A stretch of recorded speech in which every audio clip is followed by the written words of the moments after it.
आप देख रहे हैं Sabrang colours of life. Jharkhand राज्य को जिस पर गौरव महसूस होना चाहिए, जिस पर नाज होना चाहिए, आज वही अपने आप को असुरक्षित महसूस कर रही है। जी हाँ, हम बात कर रहे हैं राफिया नाज की, जो किसी पहचान की मोहताज नहीं है और आज उनको असुरक्षित महसूस हो रहा है। तो आइए आज हम उनसे कुछ खास बातचीत करते हैं। राफिया नाज जी, सबरंग समाचार में आपका बहुत बहुत स्वागत है। सबरंग समाचार का बहुत बहुत धन्यवाद, क्योंकि वो आज मेरी आवाज़ नहीं, मुझ जैसी हज़ारों महिलाओं की आवाज़ बनने जा रहा है, जो हर रोज़ किसी न किसी वजह से प्रताड़ित होती है, चाहे वो योग हो या किसी अन्य क्षेत्र में प्रताड़ना का उनको सामना करना पड़ रहा हो। जी नाजिया जी, आज ये मैं जानना चाहूँगी कि ऐसा क्या हुआ जिससे आपको खुद की सुरक्षा के लिए सरकार से गुहार लगानी पड़ रही है, प्रशासन से गुहार लगानी पड़ रही है?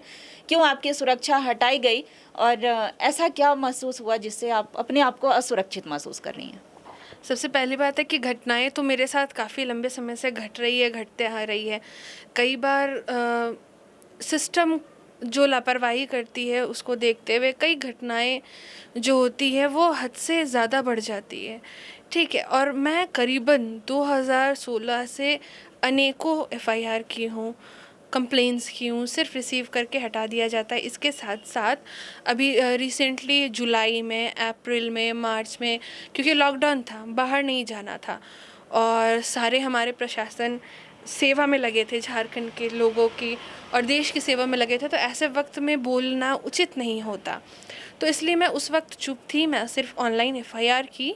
और जिस दिन एक्सट्रीम लेवल की धमकी आई 28 अप्रैल 2020, 18 अप्रैल 2020, उस दिन मैंने फ़ोन किया, 100 नंबर भी डायल किया, कोई पहुंचा नहीं, पर कोई पहुंचा भी नहीं। मैंने फ़ोन किया तो उसकी ऑडियोज़ भी रिकॉर्ड की मैं। उसके बाद फिर मैंने सोचा कि सिस्टम से चलते हैं, क्योंकि लोग कहते हैं कि प्रोटोकॉल को फॉलो करना है, क्योंकि हम लोग हैं आम पब्लिक और वीवीआईपी है नहीं, तो वीवीआईपी के प्रोटोकॉल को हम लोगों को फॉलो करना रहता है कि नीचे से ऊपर जाना। तो मैंने हर एक इंसान को कॉल किया और जब सबसे टॉप लेवल पे मैंने पहुंचा, मैं कॉल की, तो वहाँ से इस असंतुष्टिजनक जवाब मिला।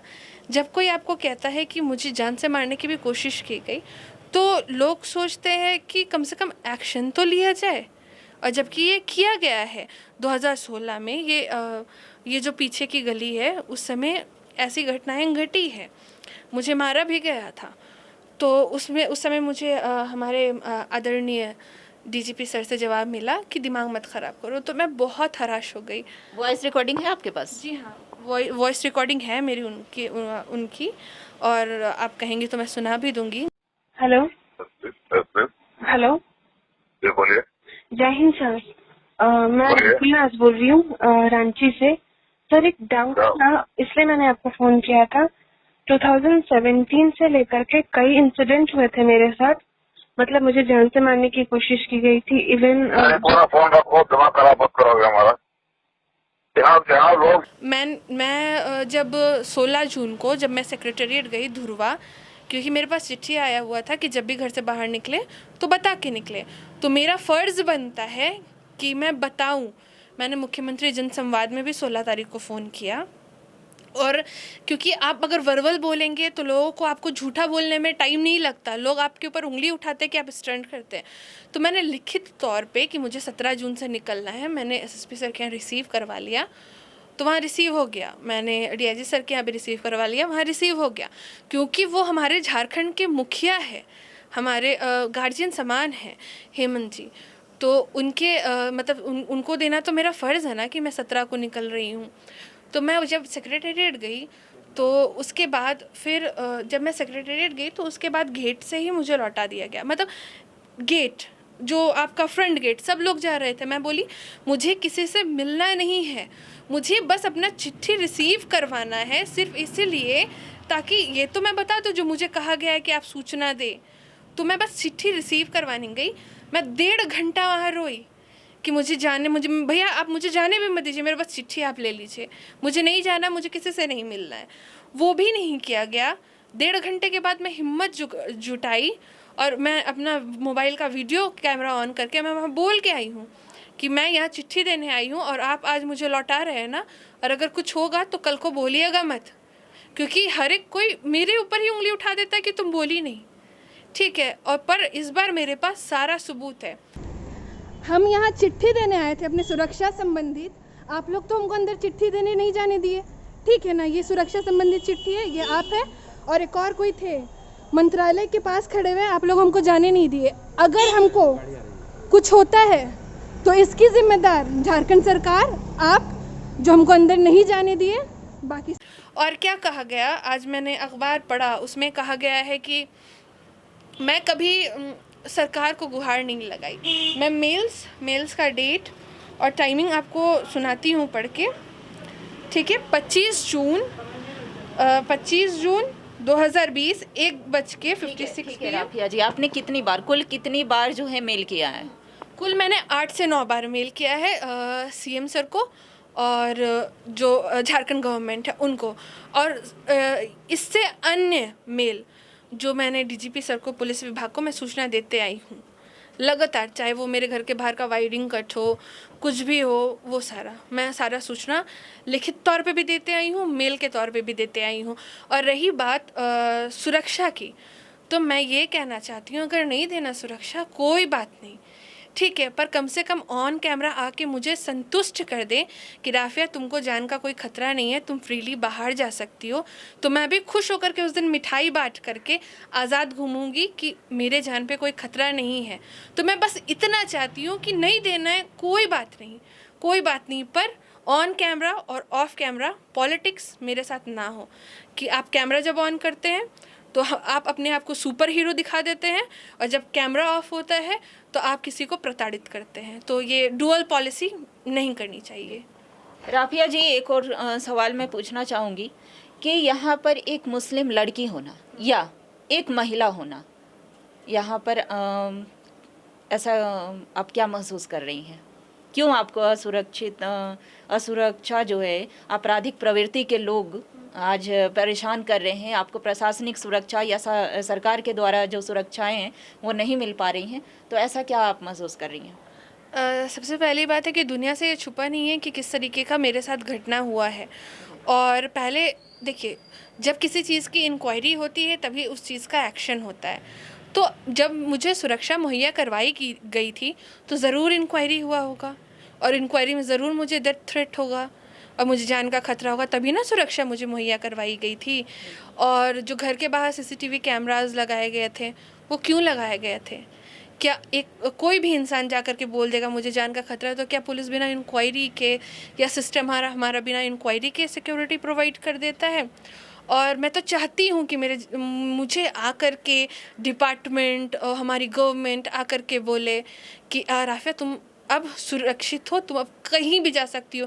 तो मैं भी ना चाहूँगी, मैं भी एक इंसान हूँ, जब एक बेजुबान पिंजरे में कैद नहीं रहना चाहता है, और तो मैं तो इंसान हूँ, मैं तो बोल सकती हूँ, मुझे अभिव्यक्ति की आज़ादी है, मेरा संविधान मुझे मौलिक अधिकार दिया, तो मैं अपने मौलिक अधिकारों का हनन कैसे होने दे दूँगी? और रही बात मुसलमान की, तो जी हाँ, मेरा ईमान एकदम मज़बूत है। अगर मेरा ईमान मज़बूत नहीं होता, अगर मैं मुसलमान नहीं होती, तो मैं अभी तक आत्महत्या कर ली रहती, क्योंकि हमारा कुरान, हमारा इस्लाम आत्महत्या करना मना किया है, इसमें पाप है आत्महत्या करना। तो इसलिए अभी तक मैं ज़िंदा हूँ, नहीं तो इस तरीके से मानसिक प्रताड़ना, दिन ब दिन गाली खा करके कोई ज़िंदा नहीं रहता। और सबसे पहली बात कि हमारा ईमान अपने वतन के लिए मजबूत होना चाहिए और अपनी भारतीय संस्कृति पे फ़ख्र होना चाहिए, क्योंकि हमारे पैगंबर साहब ने भी ये कहा है कि जो अपने वतन का वफ़ादार नहीं होगा वो किसी का वफ़ादार नहीं हो सकता। तो सबसे पहले मैं इंडियन हूँ, इंडियन होने के बाद फिर मैं कुछ भी हूँ। और मुझे फ़ख्र है मुझे अपने भारतीय संस्कृति पे, योग पे, कि मैं बचपन से योग कर रही हूँ और मैं अपने आप को खुशकिस्मत मानती हूँ कि खुदा की मर्ज़ी के बिना एक पत्ता नहीं हिल सकता। तो खुदा ने मेरी किस्मत में योग को लिख करके भेजा है। और एक और बात कि हमेशा ये सवाल उठाए जाते हैं जब गालियाँ और धमकियाँ मिलती हैं कि राफिया अपना सिम कार्ड चेंज कर लीजिए, फेसबुक यूज़ करना बंद कर लीजिए, सोशल मीडिया यूज़ करना बंद कर लीजिए, एरिया चेंज कर लीजिए। तो मुझे, मेरे मम्मी पापा को भी तो गाली मिलती है, मम्मी पापा नहीं चेंज कर सकती ना अपनी। और इसके साथ साथ एरिया चेंज कर लीजिए तो इंडिया के विभिन्न कोनों से धमकियाँ आती है। तो क्या भारत छोड़ दूँगी, जो मेरी कर्म भूमि है, जहाँ मैं पैदा हुई हूँ, जो मेरी मातृभूमि है, उसको तो मैं नहीं छोड़ सकती ना। अभी आपने कहा कि मुझे डर क्यों लगता है, तो जितने भी पॉलिटिशियंस हैं वो तो हमारे नेतृत्व करता है, वो तो हमारा नेतृत्व करते हैं, तो उन्हें किस चीज़ के डर लगता है जो वो सुरक्षा लेकर के घूमते हैं? शो ऑफ के लिए सुरक्षा लेकर के क्या वो घूमते हैं? सुरक्षा अगर चाहिए इंसान को तो क्योंकि वो सुरक्षित रहना चाहता है, कोई ये नहीं चाहता है। मैं अपनी संस्था का नाम नहीं लेना चाहूँगी जहाँ मैं काम कर रही हूँ या फिर जहाँ मेरे बच्चे आते हैं, क्योंकि मैं अगर बताऊँगी मैं कहाँ जाती हूँ, क्या करती हूँ, तो शायद उस जगह भी घटनाएं घट जाएगी। पर मैं जहाँ से अर्न करती हूँ योग करवा करके, ठीक है, तो क्या मैं गुनाह कर रही हूँ? और वो अर्निंग जो मैं करती हूँ और वो अर्निंग मैं अपने ऊपर नहीं लगा करके मैं वो पीछे ट्रैवलिंग हुआ हर एक चीज़ में लगा रही हूँ, तो क्या इस चीज़ का मुझे शौक है? तो जब इंसान को डर लगता है ना तब इंसान कहता है, ऐसे नहीं कहता। तो जितनी भी VVIPs लोग हैं उनको कौन सा डर है? वो तो VVIP है, उन्हें तो डर नहीं होना चाहिए ना, तो फिर उन्हें किस चीज़ का डर है? राफिया जी, जिस तरह से आपराधिक प्रवृत्ति के लोगों का मनोबल दिनों दिन बढ़ता जा रहा है, आप अपने आप को असुरक्षित महसूस कर रही हैं, लेकिन फिर भी आपने बाबा रामदेव के साथ मंच शेयर किया है, मंच साझा किया है, तो उस बारे में आप कुछ बताएंगी? क्या आपकी जो मुस्लिम समाज है उन लोगों ने भी इसका विरोध किया था आपकी योग शिक्षिका होने पर? जो ऑल इंडिया इमाम एसोसिएशन के जो हेड है मुफ्ती नदीमुद्दीन साहब, उन्होंने तो ये कहा था कि मेरे जनाजे में कोई मुसलमान नमाज नहीं पढ़ेंगे। ऑन एयर कहा था, उन्हें उसका साक्ष्य भी मौजूद है। और इसके साथ साथ विरोध हुआ था, ठीक है, लोगों को योगा समझ में नहीं आया था, और क्योंकि लोगों को गलत तरीके से प्रेजेंट करवाया गया ना। एक तबका होता है वो अपने आप को सुपर हीरो बनाने के चक्कर में मुझे बदनाम कर दिया कि ये लड़की योग करती है, योगा मीन्स हराम, ताकि वो मेरे समुदाय की नज़र में अपने आप को सुपर हीरो बना दे और मुझे दिखा दे कि मैं गलत करती हूँ, मैं अपराध करती हूँ। तो झूठ का घड़ा ज़्यादा दिन तक नहीं रहता, वो फूटता ही है। तो बहुत हद तक बदलाव आया है, बहुत हद तक इस कदर बदलाव आया है कि आज बच्चों को योग की शिक्षा दे करके उनको रोज़गार भी मुहैया करवा रही हूँ। तो अभी हमारे साथ योग के क्षेत्र में महारत हासिल करने वाली झारखंड की प्रतिभाशाली राफिया नाज जी हैं। राफिया नाज जी से ये जानना चाहूँगी कि आप एक हमारी न्यूज़ के थ्रू क्या आप सरकार से क्या गुहार लगाना चाहती हैं, क्या कहना चाहती हैं? सरकार से मैं यही गुहार लगाना चाहती हूँ कि अगर आपको सुरक्षा नहीं देना है तो मत दे, पर ऑन कैमरा आकर के कहें कि राफिया अब तुम सुरक्षित हो, अब तुम कहीं भी जा सकती हो, और वर्बल तरीके से नहीं, मुझे लिखित तौर पे दे कि राफिया नाज अब सुरक्षित है, राफिया नाज को सुरक्षा की अब ज़रूरत नहीं है, वो अब कहीं भी जा सकती है, और यदि उसको कुछ होता है तो इसकी ज़िम्मेदार हम लोग रहेंगे।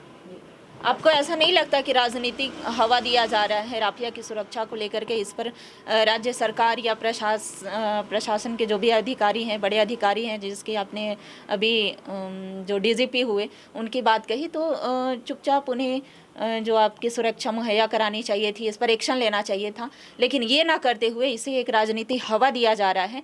आपका इसमें क्या कहना है? देखिए, जब मैं आवाज़ उठाई, ठीक है, 2017 में, उसी जिस दिन आवाज़ उठाई, ठीक है, जिस दिन अपनी घटनाओं को बताई, उसी दिन सुरक्षा मुहैया करवा दिया गया।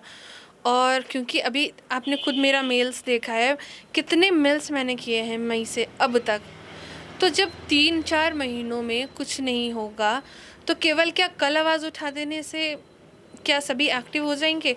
तो ये है हमारा सिस्टम कि आप चिल्लाते रह जाए, पर जब तक अनहोनी ना हो जाए तब तक एक्शन नहीं लिया जाता। वेट किया जाता है कि अनहोनी हो तब आकर के कहा जाए कि हमें दुख है, हमें अफसोस है कि इस तरीके का घटना घट गया और आगे से ऐसी घटनाएं नहीं घटेगी। पर आप सोचिए कि जब मैं चिल्ला के बोल रही हूँ तब कोई नहीं सुन रहा, तो जो महिलाएं जो बोल नहीं पाती है उनको कितना दबाया और कितना प्रताड़ित किया जाता है।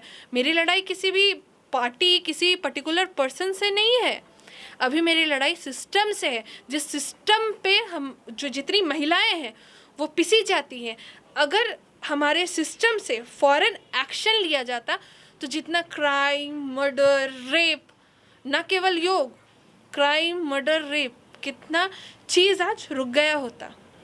धन्यवाद। कैसे राफिया नाज ने एक पूरे प्रशासन पर एक प्रश्न चिन्ह खड़ा कर दिया है। बहुत सारे मेल जो कि इन्होंने झारखंड सरकार को और प्रशासनिक के जो बड़े बड़े अधिकारी से लेकर के छोटे अधिकारी हैं सब तक इन्होंने मेल किया है, लेटर दिया है, लेकिन इनकी सुरक्षा क्या दी जाएगी और इन्हें फटकार लगा दिया जाता है। राफिया नाथ जी का बहुत बहुत धन्यवाद।